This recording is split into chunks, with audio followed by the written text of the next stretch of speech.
previous speaker who spoke, or who was supposed to speak about decline of Buddhism, also covered revival of Buddhism. So I was perplexed what to talk, because of the references that he quoted is more on revival of Buddhism. I would have appreciated if you would have spoken more about the decline of Buddhism, because the aspects that one should have in terms of presenting is a very, very serious issue when it comes to decline of Buddhism, because there is a huge vacuum in the Indian history. When we see India as one country. The moment we talk about India, the first thing that comes in our mind is Delhi or Mumbai, or otherwise the northern part of India. So I always present, whenever I make a present, I show the world map and how we should see the world map.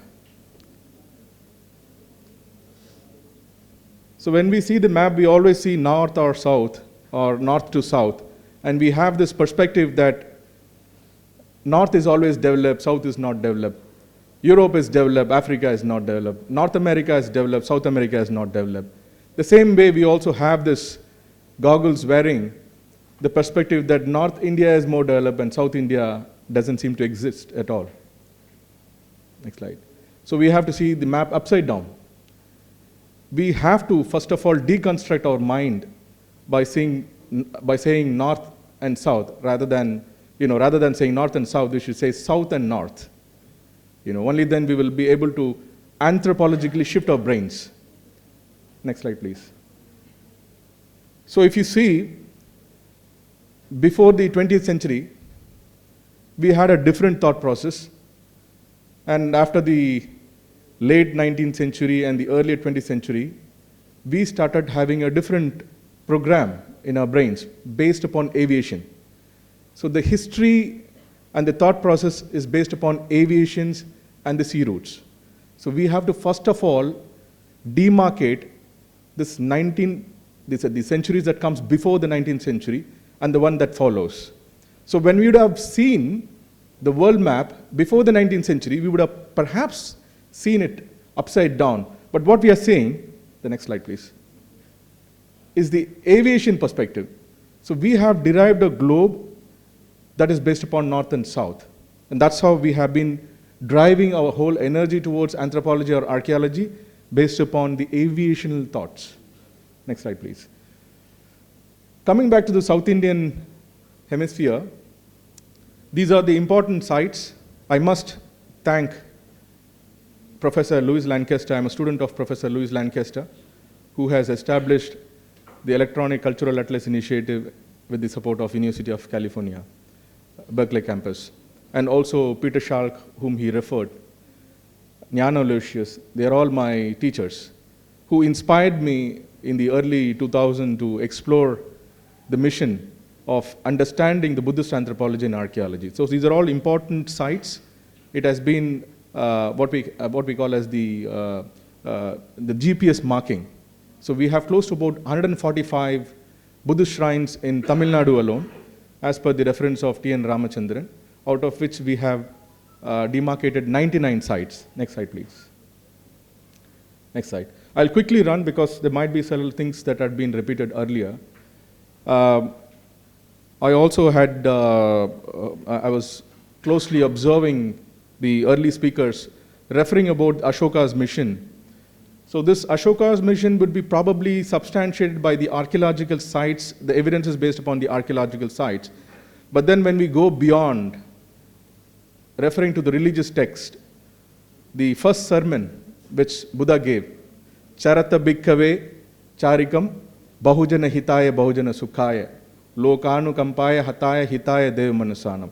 That itself is evidential that the Buddhist proselytization started in the very day of the Buddha's sermon.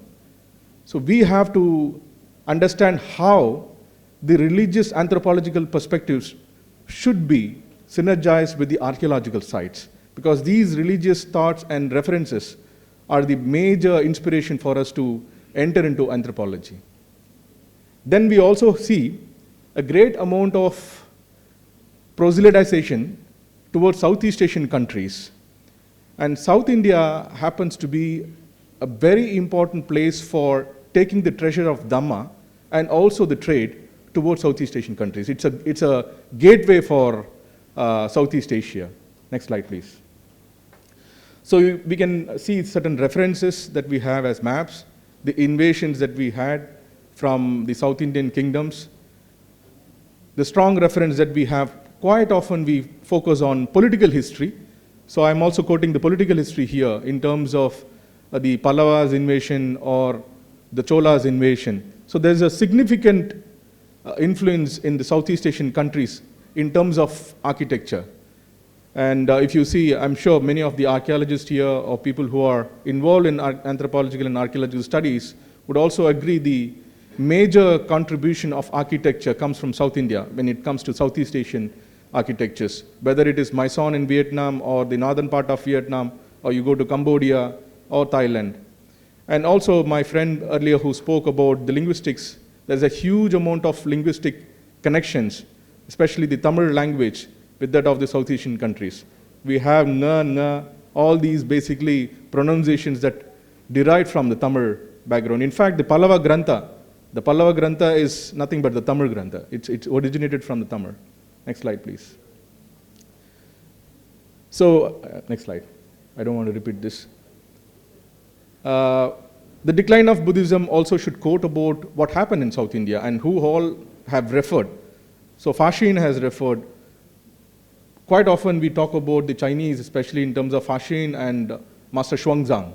But there are so many who visited from China, the great scholars. There were close to about some 22 scholars who have paid tributes to South India. Next slide. There were so many scholars who represent the South India. In fact, our previous speaker, kind enough to speak about Andhra Pradesh, especially he was giving the reference of Acharya Nagarjuna, who came with Mula Madhyamika Karika, and also the great contribution of Pragya Paramita Sutta. Apart from that, we also have contributions made by Dignaga, Bodhidharma, Bodhisanna, Dhammakirti. I would definitely have to quote Dhammakirti here because Dhammakirti's work on Pramanavartika is a perfect treatise for what Dr. Ambedkar has written as Buddha and his Dhamma. The major 5 classifications that Dhammakirti has referred in Pramanavartika would resonate in the writings of Dr. Ambedkar, especially when it comes to Buddha and his Dhamma. Next slide, please. So the Dhammakirti's Pramanavartika is based upon these 5 classifications, major 5 classifications, that the unquestioned authority of the Vedas, the belief in the world creator, the quest for purification through ritual bathing, the arrogant division into castes, the practice of mortification to atone for sins. These are all things that we can find in the Buddha and his Dhamma written by Dr. Ambedkar, who has inspired millions of people in India. So this, I would say, the harbinger of a movement that talked about liberty, equality, fraternity, which we quite often emphasize in the Dr. Ambedkarite movement. Next slide. And there is also a huge decline in terms of Buddhism in South India, and there are so many reasons why Buddhism declined. The first and foremost thing is state patronage. The state patronage declined. So the declination of Buddhism, I would say it starts from 15th century when Krishnadevaraya invaded. So before that, there was invasion, but there was no governance. So there were invasion in terms of just looting. But then the real governance started after the 15th century, and then later on we had the Islamic rulers and the British, the colonial rulers who came to India and started controlling the whole of the South India. But then when we see this, we have the influence of the Dravidian architecture, which starts from the 5th century, 6th century, especially of the Pallavas. And based upon the Pallavas architecture, it gets evolved to the Chola architectures and then the Pandyan architecture. So we have 4 kinds of architecture in South India. We have the Pallavas, we have the Cholas, we have the Pandyas, and then we have the Chalukyas. Whereas in the northern India, we have the Nagari architecture, which dominates. So the beauty of South India is the Dravidian architecture resonates more about the Buddhist teaching. Our friend was also talking about Vajrayana. Vajrayana gave a revolution, actually, I would say. These are all hypocrisies that has been propagated by the Brahmins, not to unite the Buddhists, I would say. There are Theravada Buddhists, and there are Mahayana Buddhists, there are Zen Buddhists, there are Vajrayana Buddhists. There are so many sects. I would say Buddhism is like an ocean, a huge ocean. We have so many rivers. These are all vehicles. But then what happened is, there is also a certain amount of Anglicization, which came with a very strong notion of destroying the unity of the Buddhist. And I also blame the Hindu scholars and the Christian scholars for this, because they are the one who interpreted. For example, Beski, who translated many works in Tamil, there were words that were used as words that could help their religion to propagate. For example, Deva. Deva has been referred as God, but actually it is not God. So there are lots of such corruptions in words which we have to rediscover and redefine. And why they did that? The reason behind that is, wherever you go, you fall in the realm of God, and you always fall in the realm of fear. So one cannot just simply wipe off the fact that it is just the Hindu rulers or the Muslim rulers who invaded and who destroyed Buddhism. Buddhism was being destroyed in several forms, especially when it comes to Tamil Nadu. In Tamil Nadu, there are places where we had vihars in Nagapattinam, which was destroyed by the Christian missionaries as well. And we have the municipality of Nagapattinam, which was once the Chudamani Vihar, was also destroyed by the British colonialists, and they established their municipality office. So there are so many incidences, there are so many facts that we have to re-examine. So classifying one particular religion doesn't make any sense at all here. We have to just see the ruler. Instead of blaming the religion, we have to see the ruler and what kind of governance that particular ruler is propagating during the time of his administration. Next slide, please. These are all influences that we have, the architectural influences, the Dravidian architectural influences that we have in South India, which also is being depicted in places like Vietnam, Cambodia, and other Southeast Asian countries. It was so fascinating when I first visited Mai Son. It's central part of Vietnam. It's a beautiful Pala architecture, and that is a place where I was able to learn more about the Buddhist architecture and try to revisit these places like Tanjore and other places. The second one is the Mandala architecture, a very fascinating architecture. This is an influence of the Vajrayana. And the third one we have is called as what in Sri Lanka we say Makara, the imaginary dragon. All these are basically Buddhist iconographies, Buddhist art. There are ways through which Buddhism was being taught. Buddhism was earlier taught in terms of discourses, but then there was also a revolutionary form of art. Like for example in Tibetan culture we have the Tanka paintings, and you see the Bhava Chakra. The moment you see the Bhava Chakra, you will feel that, oh, the whole teaching is here. So there are ways through which communication can be done more effectively. For people like me, I would love to read lots of books, but there are people who would be more interested in or fascinated by seeing images. So there are two ways through which Buddhism was spread. One through images, another through literature. Both are complementary. Now what happened is, at one point of time, the images went across the Vajrayana, and then the literature part went towards the Theravada, and then there's the conflict, which was basically, I would say, ostracized, or I would say orchestrated by people with vested interest. Next slide, please. These are some of the important archaeological sites, statues. Next slide. Now, Silk Route is very, very important. When people talk about spreading of Buddhism from India, we have two schools of thoughts. One is Silk Road, and then another one is the Silk Route. So Silk Road is by road, and Silk Route is by sea, the sea route basically. And sea route was considered to be more faster.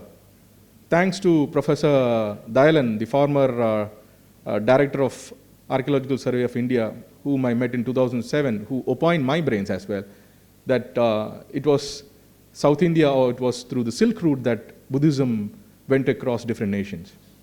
Next slide, please. Now, coming to the revival part, which is very important, we have to understand the complexities that we faced in the late 19th century. 19th century was full of turmoil because it was also coming to an end of battles and it was a harbinger for world wars.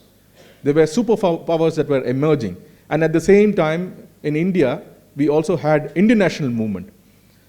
Similarly, there are other places where such kinds of revival activism took place. Greatest contribution came from China, from Master Taishu. Master Taishu was considered to be the founder of humanistic Buddhism. And it was his inspiration which brought Taiwan. Taiwan has got 4 kingdoms, the great kingdoms we say. All these 4 kingdoms were majorly influenced by Master Taishu. And not only that, late 19th century also witnessed the beautiful Buddhist flag which was developed. And this was developed under the leadership of the Theosophical Society, Colonel Henry Steele Olcott, Blavatsky, and few others. Next slide. Our friend also had referred these great leaders, starting from Pandit Ayatidas, great scholar, Professor Lakshmi Narasu, and then very few know about Sagodaran Ayyappan. Then we have Periyasamy Pulavar, Bhagirathi Verma, and so on. So all these leaders, the great leaders, I'm just quoting few of them here. There are so many who contributed for the revival of Buddhism in South India. And I'm ending up with Dr. Ambedkar. Next slide, please. Now, the Buddhist revival movement in South India during the 19th century, which Ayatidas was once spearheading the movement, he was the one who was bringing the anthropological perspective. Dr. Ambedkar's movement was more in terms of the rationalistic perspective, and he saw Buddha as a rational scholar or a philosopher, and then he transformed his life towards spirituality. That's how Dr. Ambedkar took his journey towards Buddhism. Ayatidas goes one step forward in terms of bringing linguistics. He was bringing the cultural anthropological perspective. So a huge contribution came from the Sakyan Buddhist Society, which was established in the year 1898. Next, please. Then comes the politics. The political aspect has to be understood because when the Indian national movement was established in the year 1889, what happened was when they pleaded for independence to the British government, the then British government, the British government rejected it because they said that your population represents very few people. So you're just few. I'm saying few meaning the Hindu population was few. Because, the next slide, when the World Congress was held on religion, very popular conference that took place in Canada, where our great scholar Anagarak Dhammapala and Vivekananda and few other great leaders attended it, you can see in the classification, there is no word called Hinduism. There is Judaism, there is Christianity. For Islam, they used to say Mohammedanism. Then there is Jainism, Buddhism. There is no word called Hinduism. They used Brahminism. Hinduism is a later invention, and it's a Parsi word. Actually, it's a Persian word. Hindu is derived from the Persian word. They could not be able to pronounce Sindhu, and then they said Hindu, and that became Hindustan. And any religion that is practiced on the side of Hindustan became Hindustani. And then later on, the whole co-option theory of Brahminism occurred, which consolidated and made it as Hindu. And even now, if you go to a very strong orthodox Brahmin and ask about Buddhism, they will say, oh, Buddhism is part of Hinduism. And they will say Buddha as the 10th avatar of Vishnu. Now, these are all evidential. Now, what happened was, any kind of revival movement that we talk about revival of any religion or philosophy only when there is minority population. Now, nobody would use a word called Hindu revivalism when there is majority of the people in India are Hindu.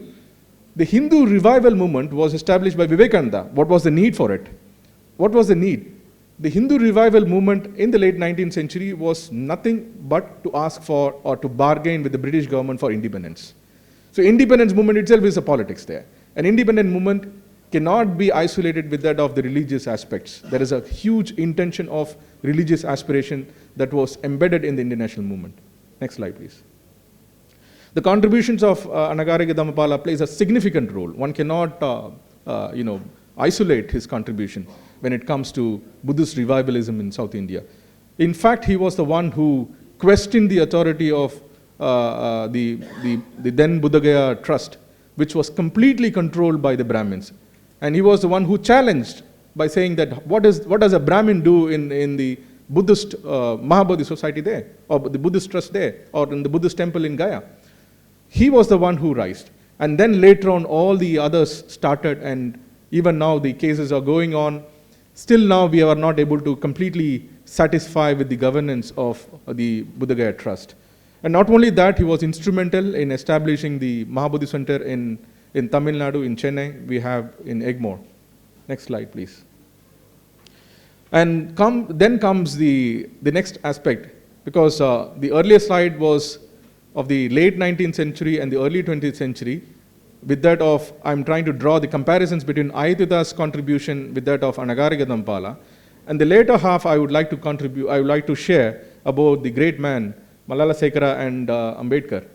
Both played a very significant role, especially when it comes to World Fellowship of Buddhism, and how Dr. Ambedkar was the first person, in fact, to second in one of the meetings that was held in Kandy, when the relevance of World Fellowship of Buddhists was spoken. When it was being proposed, it was Dr. Ambedkar who seconded. So there was a great amount of relationship between Malala Sekara and Dr. Ambedkar in the late 40s and then the early 50s. And then both were having lots of similar personalities. They both were having a blend of both the Eastern school of thought and the Western school of thought. They came together because of that mind, the great minds. And they both are scholars. They all got educated. Both of them were inspired by the British education. They went to Cambridge, they went to London School of Oriental Studies, and there's a huge influence of the Western school of thought that also opened the Buddhist teachings in the manner that can also be delivered to the Western world. So I find very interesting, these two combinations are formidable, because when the World Fellowship of Buddhists was held, it was Malala Sekara who introduced Dr. Ambedkar to different forums. And it was Dr. Ambedkar who talked about the difference between Karl Marx and Buddha in Kathmandu, because people in Nepal were highly influenced by the communist thought.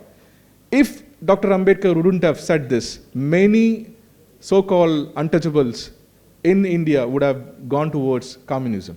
So he made it very crystal clear that Buddhism is the hope, Buddhism is the future, and Buddhism alone can bring peace and harmony in our society. Next slide, please. And this is one of the photos that we have taken. It was taken in the World Buddhist Conference in Rangoon. And during the conference, Dr. Ambedkar dreamt of a nation that not only visualizes, but brings in liberty, equality, fraternity in the material aspect. Next. And also the role of World Fellowship of Buddhists in reviving Buddhism, as I said, referring what happened in 1950, and Dr. Ambedkar's historic speech in Kathmandu in 1956, and then how he was encouraging the former untouchable community of Sri Lanka as well. So he came here, he also met some of them and tried to inspire them. And another fascinating factor is in what happened in Myanmar. In Myanmar, there was a mass conversion too. Many people do not know about this. In Myanmar, there is this a great man. I think he'll be in the next slide. I'll refer that. Go to the next. Yes. So Justice Chan, very popular leader in Myanmar, who was inspired by Dr. Ambedkar, and he helped people embrace Buddhism. So there were thousands who embraced Buddhism, especially in Myanmar.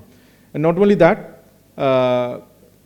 as you all know, in 1956, October 14, there was a huge revolution, Dhamma revolution, where lakhs and lakhs of people embraced Buddhism. So it happened in Nagpur, where 300,000 people embraced, and then the following days we had Chandrapur, where 200,000 people embraced. And then during his funeral, when he passed away, in Chaitya-bhumi, there were close to about some 300,000 people who embraced Buddhism. So it's a very significant year for all of us, and that's a great amount of inspiration which we received from Dr. Ambedkar. Next slide, please. His vision was about Prabuddha Bharat, Prabhupada Bharat is something to do with enlightened India. He wanted to create an India that is enlightened, not just becoming more Buddhist fundamentalist, but a nation that envisages what we call as liberty, equality, fraternity. And he also coined this word called, I would say he recoined this word called educate, agitate, organize, which was a popular saying or caption in the Fabian Society, where George Bernard Shaw in the year 1885 coined this term, educate, agitate, organize. When Dr. Ambedkar was asked the meaning of organize, he said that the sociologists give a very good interpretation. So he quoted Franklin Giddens. And Franklin Giddens explains the meaning of organize. Organize means consciousness of kind. But when we go deeper, examining the concept of what is called as the consciousness of kind, it means shared moral action. And that's why Dr. Ambedkar said that my inspiration came from Master Buddha. He takes all these from the ancient Sangha principles. Next slide, please.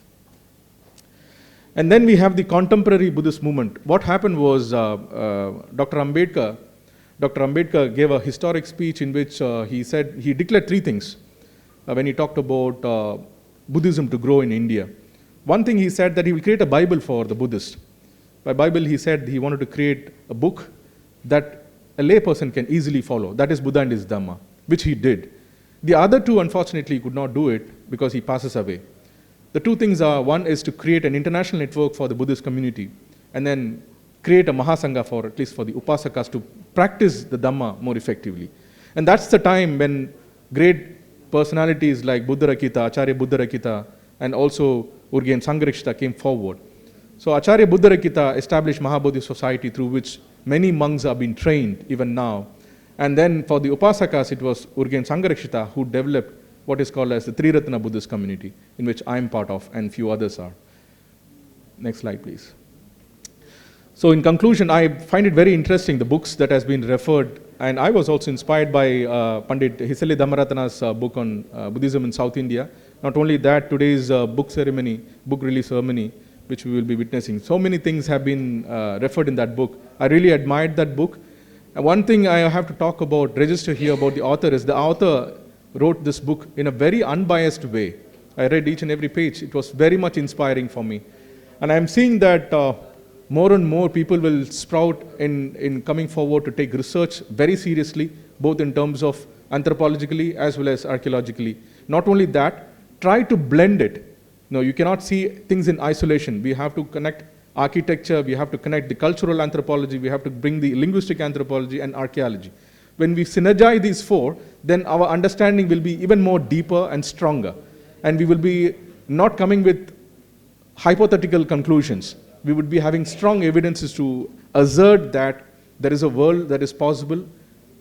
The relationship between the Sri Lankans and the Indians will definitely take the storm into a different level that is based upon metta, that is based upon loving kindness.